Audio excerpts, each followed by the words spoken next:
성경 말씀 요한복음 7장 11절로 24절 말씀을 봉독하겠습니다. 요한복음 7장 11절로 24절 말씀을 봉독합니다. 명절 중에 유대인들이 예수를 찾으면서 그가 어디 있느냐 하고 예수에 대하여 무리 중에서 수군거림이 많아 어떤 사람은 좋은 사람이라 하며 어떤 사람은 아니라 무리를 미혹한다 하나 그러나 유대인들을 두려워함으로 드러나게 그에 대해서 말하는 자가 없더라. 이미 명절의 중간이 되어 예수께서 성전에 올라가사 가르치시니 유대인들이 놀랍게 여겨 이르되 이 사람은 배우지 아니하였거늘 어떻게 그를 아느냐 하니 예수께서 대답하여 이르시되 내 교훈은 내 것이 아니요 나를 보내신 이의 것이니라. 사람이 하나님의 뜻을 행하려 하면 이 교훈이 하나님께로부터 왔는지 내가 스스로 말함인지 알리라. 스스로 말하는 자는 자기 영광만 구하되 보내신 이의 영광을 구하는 자는 참되니 그 속에 불의가 없느니라. 모세가 너희에게 율법을 주지 아니하였느냐? 너희 중에 율법을 지키는 자가 없도다. 너희가 어찌하여 나를 죽이려 하느냐? 무리가 대답하되 당신은 귀신 들렸도다. 누가 당신을 죽이려 하나이까? 예수께서 대답하여 이르시되 내가 한 가지 일을 행하매 너희가 다 이로 말미암아 이상히 여기는도다. 모세가 너희에게 할례를 행하였으니 그러나 할례는 모세에게서 난 것이 아니요 조상들에게서 난 것이라. 그러므로 너희가 안식일에도 사람에게 할례를 행하느니라. 모세의 율법을 범하지 아니하려고 사람이 안식일에도 할례를 받는 일이 있거든 내가 안식일에 사람의 전신을 건전하게 하는 것으로 너희가 내게 노여워하느냐? 외모로 판단하지 말고 공의롭게 판단하라 하시니라. 아멘.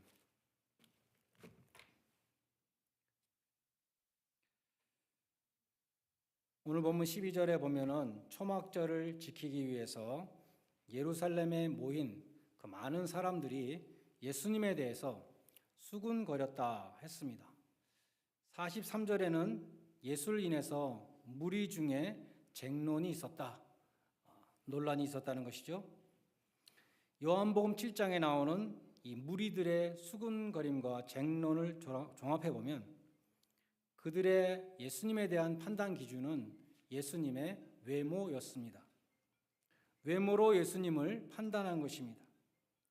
그처럼 외모로 예수님을 판단할 때 나올 수 있는 세 가지 평가가 오늘 본문에 나옵니다. 첫 번째는 12절에 좋은 사람이라는 평가가 있었습니다. 오늘날도 예수님을 좋은 사람이라고 그렇게 생각하는 사람들이 많이 있죠. 훌륭한 사람이다. 근데 과연 예수님을 단순히 좋은 사람이라고 할 수 있을까요?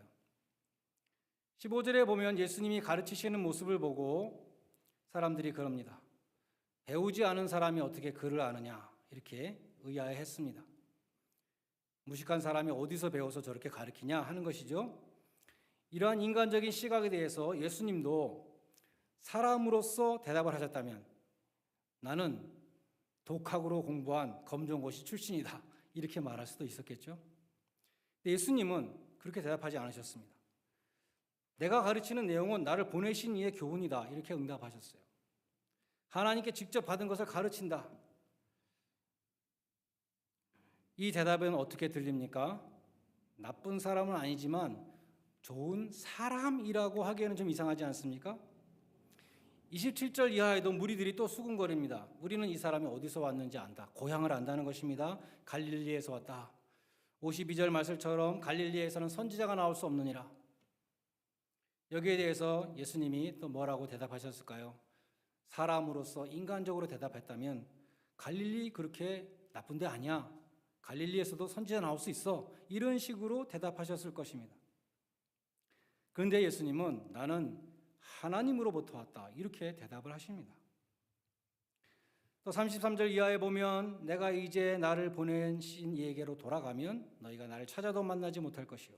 나 있는 곳에 오지도 못할 것이다. 그렇게 말씀하셨습니다. 이 황당한 말씀에 대해서 무리들은 생각하기를 이 사람이 우리 유대인 사회를 떠나서 헬라인에게로 가려나 이렇게 갸우뚱거렸다는 것입니다. 예수님은 요한복음 5장 46절에서 모세가 나에 대해서 썼다. 혹은 8장 58절에서 아브라함이 나기 이전부터 아브라함 이전부터 내가 있었다. 이런 모든 말들에 대해서 유대인들은 참남하다고 흥분했습니다. 블라스피미, 신성모독이라는 것입니다. 유대인들에게 가장 큰 죄는 하나님을 모독하는 신성모독 행위였습니다. 유대인들이 듣기에 예수님이 하시는 말씀 한마디 한마디는 다 신성모독이었습니다. 부활하신 예수님이 의심 많은 도마에게 나타나셔서 손에 못자국과 옆구리에 창자국을 보였을 때 도마가 주님의 발 앞에 무릎을 꿇고 나의 주시며 나의 하나님이십니다 이렇게 고백을 하죠. 예수님은 도마에게 무엇라고 대답하셨습니까? 그러지 마라, 나도 사람이다 이렇게 대답하지 않으셨죠. 나를 본고로 믿느냐, 보지 못하고 믿는 자는 복되도다, 나는 네 말대로 하나님이다 이렇게 인정하신 것입니다. 그러므로 예수님을 그냥 좋은 사람이다 라고 할 수 없다는 것입니다. 어떤 사람이 지금 우리 앞에 나타나서 내가 하나님이다, 내가 신이다 이렇게 주장한다면 여러분은 어떻게 평가하시겠습니까? 좀 더 이단 교주들이 결국은 나는 신이다 라고 주장하면 둘 중에 하나입니다. 그 사람은 사기꾼이든지 아니면 미친 사람이든지 둘 중에 하나라는 것입니다. 오늘 본문에도 그 두 가지 평가가 나옵니다. 예수님에 대해서. 먼저 12절에 보면 무리를 미혹하는 자라는 수군거림이 있었습니다. 예수님이 사람들 속이는 사기꾼이라는 것입니다. 만약에 예수님이 사기꾼이었다면 예수님은 역사상 최고의 사기꾼입니다. 지난 2000년 동안 얼마나 많은 사람들이 속았습니까? 얼마나 많은 순교자들이 헛되이 죽었습니까? 고린도전서 15장에서 사도 바울은 말했습니다. 부활에 대해서 말씀합니다. 그리스도께서 만일 다시 살지 못하셨으면 우리의 전파하는 것이 헛것이요 너의 믿음도 헛것이요 또 우리가 하나님의 거짓 증인으로 발견되리니 우리가 하나님이 그리스도를 다시 살리셨다고 증거하였음이니라. 예수님이 사기꾼이면 예수님에 대해서 증거하는 사람들도 다 사기꾼이라는 것입니다. 예수님이 신성을 주장하셨기 때문에 사람들은 사기꾼이다라고 말했죠. 또 한 사람들은 미쳤다라고 말했습니다. 오늘 본문 20절에 보면 당신은 귀신이 들렸도다. 미쳤다는 것이죠. 마가복음 3장 21절에 예수님의 친족들이 예수님을 잡으러 왔습니다. 왜 그러냐면 그 사람들은 예수님이 미쳤다고 생각하기 때문이었습니다. 마가복음 3장 30절에도 보면은 예수님은 더러운 귀신이 들린 자라고 서기관들이 비방을 했습니다. 요한복음 8장 48절에도 귀신 들렸다는 사람들의 비방이 나옵니다. 그리고 보면 예수님은 귀신이 들렸다 혹은 미쳤다는 비방을 많이 받으셨습니다. 근데 만약에 예수님이 사람이 아니고 착한 사람 아니고 미혹하는 사기꾼도 아니고 귀신 들린 미친 사람도 아니라면 남아있는 한 가지 가능성은 무엇입니까? 예수님이 자신에 대해서 하신 말씀이 다 진리라는 것입니다.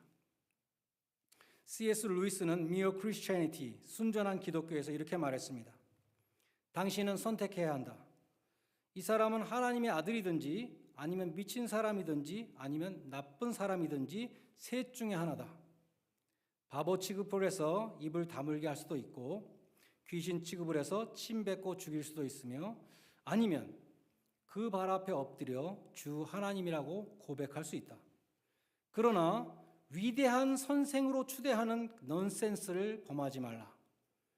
예수님은 그러한 여지를 남겨두지 않았으며 그렇게 되기를 원하지도 않으셨다. 무슨 말입니까? 예수님은 신성을 주장하셨어요. 나는 하나님으로부터 왔다. 그랬는데 좋은 사람이다 라고 말하는 것은 넌센스라는 것입니다. 훌륭한 사람이다. 넌센스라는 것입니다. 나는 하나님으로부터 왔다. 사기꾼이든지 미친 사람이든지 진짜든지 셋 중에 하나다. 이것이 C.S. 루이스의 빛나는 변증인 것입니다. 마가복음 16장에 보면 예수님이 제자들에게 묻습니다. 사람들이 나를 누구라 하느냐? 그러나 예수님이 진정으로 알고 싶으셨던 것은 그것이 아니었습니다. 너희들은 나를 누구라고 하느냐? 베드로가 대답하여 가로되 주는 그리스도시요 살아계신 하나님의 아들이시니이다. 예수님은 그 신앙 고백을 들으시고 바요나 시몬아 내가 복이 있도다. 그렇게 말씀하셨습니다. 베드로가 왜 복받은 사람입니까? 예수님이 말씀하시기를 이를 너에게 알게 한 이는 혈육이 아니요 하늘에 계신 내 아버지시니라. 혈육이라는 단어를 NIV에 보면은 man이라고 했습니다. 현대인 성경이나 공동번역에 보면 사람이라고 번역했습니다. 이것을 너에게 알려준 것은 사람이 아니고 하늘에 계신 내 아버지이시다. 네가 예수님이 하나님의 아들이신 것을 알게 된 것은 인간의 지혜나 지식에 의한 것이 아니라 하나님이 직접 알려주신 것이기 때문에 베드로 너는 정말 축복받은 사람이다. 이렇게 말씀하셨습니다. 고린도후서 5장 16절에 보면 바울은 이렇게 말합니다. 그러므로 우리가 이제부터는 아무 사람도 육체대로 알지 아니하노라. 비록 우리가 그리스도도 육체대로 알았으나 이제부터는 이같이 아니하노라. 육체대로 안다는 것은 외모로 판단하는 것을 의미합니다. NIV 성경에 보면 세상적인 관점으로 사람을 판단하는 것이라고 번역했습니다. 사도 바울은 자기가 예수님을 만나기 전에는 예수님도 육체대로 판단했다. 그렇게 고백했죠. 저 사람은 이단의 괴수다. 이렇게 판단했습니다. 예수를 믿는 자들을 잡으러 다니는 것을 거룩한 사명으로 여겼습니다. 사도행전 9장에 보면 예루살렘에서 멀리 150마일이나 떨어진 시리아의 다메섹까지 예수쟁이들을 잡으러 살기가 등등해서 원정을 갑니다. 그러다가 강렬한 빛 앞에 꼬꾸라집니다. 부활하신 예수님이 나타났을 때 그가 본 곳은 영광의 광채였습니다. 고개를 못 들고 엎드려져 있을 때 주님의 부르시는 음성이 있었습니다. 사울아 사울아 네가 어찌하여 나를 핍박하느냐. 나는 네가 핍박하는 예수다. 주님의 불가항력적인 은혜로 인해서 사울은 예수를 전하는 사도가 됐습니다. 예수님은 영광의 주시오 만왕의 왕이시오 성육하신 하나님으로 섬기게 된 것입니다. 예수님에 대한 시각이 바뀌니까 자신에 대한 시각도 바뀌었습니다. 빌립보서 3장에 보면 바울은 예전에 나는 육체를 신뢰할 만한 사람이었다. 나 굉장히 자존심 세고 교만한 사람이었다. 이렇게 말합니다. 정통 히브리 혈통 가졌으며 최고의 학벌을 가졌으며 내가 삶도 아주 의롭게 바리새인의 의를 가진 사람이다. 이렇게 말했습니다. 그러나 예수님을 만나고 난 다음에 그 모든 것들이 정말 배설물 같다는 것을 깨달았다고 고백합니다. 바울의 시각이 변한 것입니다. 예수님을 보는 시각이 바뀌니까 자신을 보는 시각이 바뀌었습니다. 세 번째로 나아가서 다른 사람을 보는 시각도 바뀌게 되는 것입니다. 다른 사람들에 대해서도 육체대로 판단하지 않게 되었다라고 말씀합니다. 그것이 바로 하나님의 시각입니다. 사무엘상 16장 17절에 보면은 하나님이 사무엘에게 말씀하셨죠. 사람은 외모를 보거니와 나 여호와는 중심을 보느니라. 이 말씀의 컨텍스트가 무엇인지 우리는 알고 있습니다.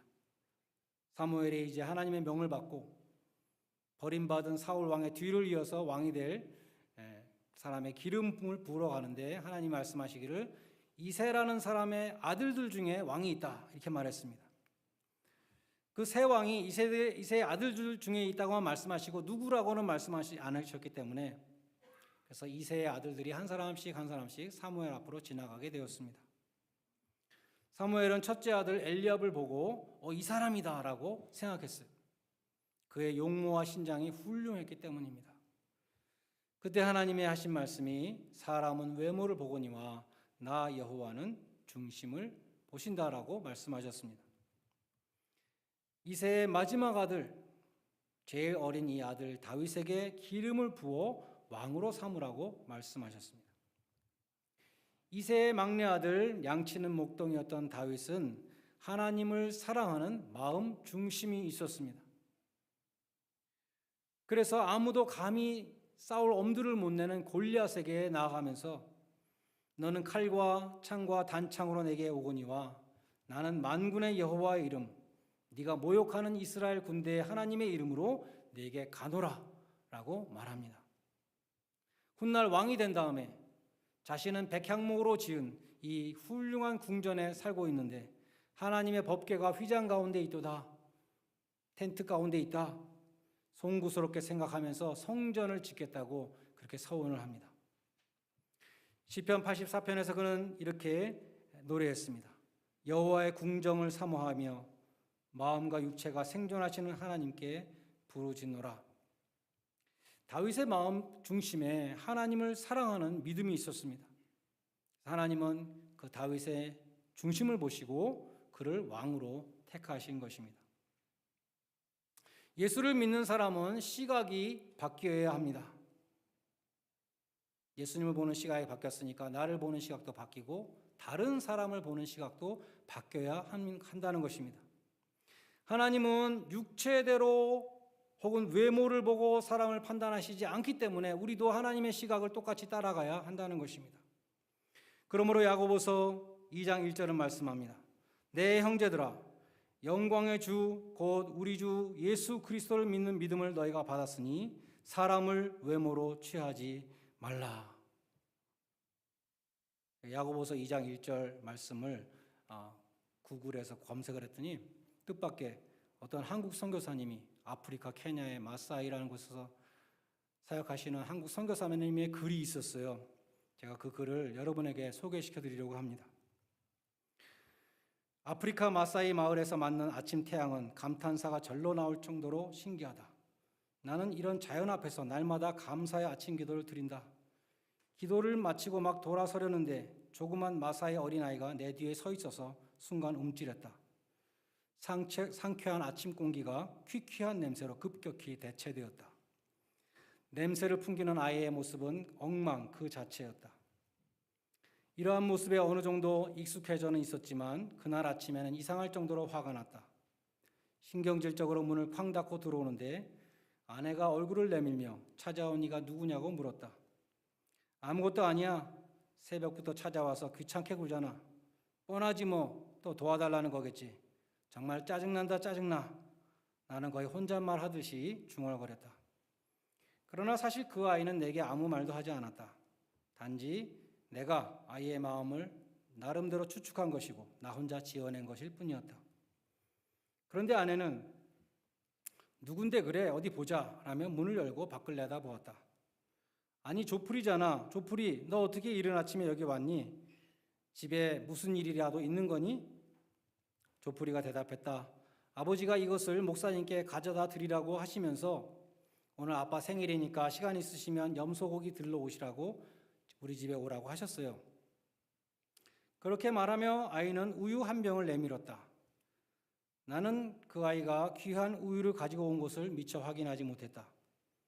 내가 본 것은 퀴퀴한 냄새를 풍기는 거지 같은 아이의 겉모습뿐이었다. 나는 겉모습만 보고 그 아이가 구걸하는 아이로 판단했으며 내 마음대로 추측한 것이다. 나는 아이를 똑바로 바라볼 수가 없었다. 아내는 가려는 아이를 데리고 들어와서 따뜻한 우유와 빵을 내주었다. 아이는 무척 기뻐하며 맛있게 먹었다. 그런데 그 아이가 빵을 절반 정도 남기더니 주머니 속에 넣는 것이 아닌가. 그리고는 돌아가려고 했다. 나는 아이를 향해서 너 왜 빵을 다 안 먹고 주머니 속에 넣었니? 라고 물었다. 아이는 놀란 표정을 지었다. 잘못했어요. 하지만 저는 빵을 훔치지 않았습니다. 이 빵은 사모님이 주신 거예요. 물론 나는 그 사실을 알고 있었다. 아이는 눈물을 떨어뜨리기 시작했다. 내가 괜찮다고 다독이며 아이의 호주머니에 빵을 넣어주자 아이가 울먹이며 말했다. 제 동생이 많이 아파요. 빵을 먹다가 동생 생각이 났어요. 이 빵을 동생에게 주고 싶어요. 사실 목사님께 드린 우유는 동생 몫이었는데 아빠가 목사님께 드리라고 해서 가져온 것이에요. 순간 나는 숨이 콱 막혔다. 목이 메었다. 나는 돌아가려는 아이를 불러 세웠다. 너 여기 조금만 기다려라. 나는 방으로 들어가서 손에 닿는 것마다 닥치는 대로 보자기에 넣었다.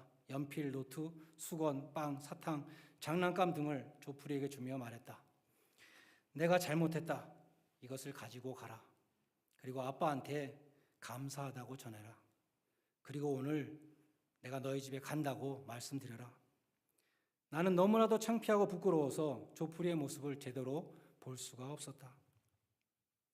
너 선교사 맞니? 스스로에게 물어본다. 상쾌한 아침에 동생이 먹을 우유를 가지고 온 아이에게 짜증을 내는 나다. 그런데 하나님은 왜 나를 선교사로 부르셨는가? 이런 순전한 아이들을 보게 하시면서 나를 진정한 선교사로 만들어 가시는지도 모른다. 내 형제들아, 영광의 주, 곧 우리 주 예수 그리스도를 믿는 믿음을 너희가 받았으니 사람을 외모로 취하지 말라. 예수를 믿는 사람은 다른 사람을 외모로 취해서 안 된다는 것입니다. 겉모습만 보고. 예수를 믿고 거듭난 사람은 시각도 바뀌어야 된다는 것입니다. 자신을 바라볼 때 그 교만 다 버려야 된다는 것입니다. 세상의 가치관을 버려야 합니다.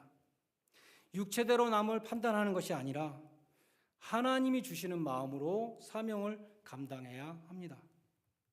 그래서 여러분의 그 거듭난 심령으로 감당하는 전도와 선교와 봉사와 헌신과 교육을 통해서 하나님의 크신 영광만이 드러나시기를 주님의 이름으로 간절히 축원드립니다.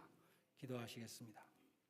하나님, 예수를 믿고 거듭난 사람은 새로운 피조물이라고 말씀하셨습니다. 저희의 시각이 바뀌게 해주셔서 세상적인 기준으로 판단하는 것이 아니라 하나님 앞에서 자신을 바라보게 해주시고 하나님의 마음을 품고 이웃을 섬기게 하여 주시옵소서. 예수님의 이름으로 기도드리옵나이다.